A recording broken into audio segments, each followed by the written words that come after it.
Carlos Ramirez, owner of NVS Audio in Roselle, New Jersey.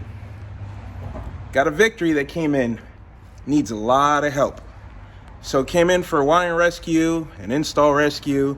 There was a few things that are wrong, a few things that the customer's super concerned about. First off, he had a small fire in the tour pack because the battery is sliding around.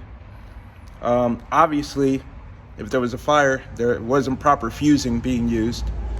Then some of the fab work leaves a lot to be desired.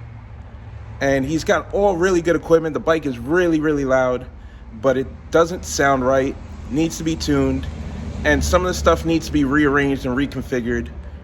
When you take on a project this big, you gotta really plan it out. So everything's neatly laid out until you look underneath. So they used a decent sized AGM. The problem is you really need a lithium for this application because this bike is drawing a boatload of current. We have a 2000, a 1200, a 1600, a 400, and another 800 up front. The underseat battery in the Victory is really small, so adding an AGM to the factory AGM isn't gonna give you enough power to run all these amplifiers. Then they took their time to carpet the board, but they left the lid all raw fiberglass. They used 0 gauge cable, which is good, but they used aluminum cable, which means they wasted their time because this is equivalent to 4 gauge copper. So what's the size for using big cable and taking this time to solder it if this cable can't flow the amount of current that these amplifiers need? So it's aluminum wire, CCA aluminum, CCA aluminum, CCA aluminum. So we're gonna have to remove that. Dollar store RCAs. It's a shame because their wire management was pretty good, but they just used cheap wire.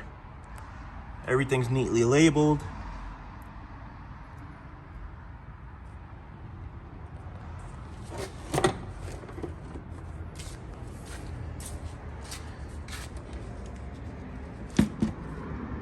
This is the aftermath of the fire.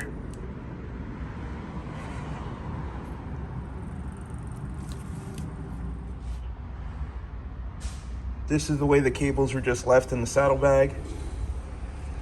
And then you take the time to fiberglass the enclosure, and then you can't spend 10, 20 minutes to carpet it and give it a finished look.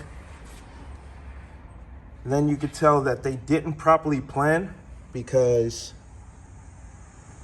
they taped off the latch and then glassed and then didn't leave enough room to be able to remove the tape. So if you had framed this out properly, you would frame out around the latch. And then this is a definite afterthought. You could tell that it was completely fiberglassed off. Then they realized that they couldn't get to the bolts to the lid. So then they carved out all their fiberglass work and then filled it back in. It's a lot of time and effort, but the finished product is not something that the client is happy with.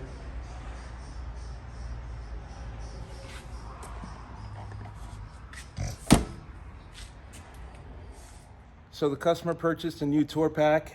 He wants us to gut it and completely start over. He's just not confident in riding the bike with the build the way it is. So we're gonna start with a fresh tour pack, tear all the wiring out. Still gotta pull the front apart and see what's going on in the front. We're gonna keep the equipment. There's nothing wrong with the equipment. We're just gonna remap everything and then make sure it's got a solid foundation. We're gonna start with Stinger oxygen-free copper wire, 0 gauge. We're gonna do a lithium battery, and we'll go from there.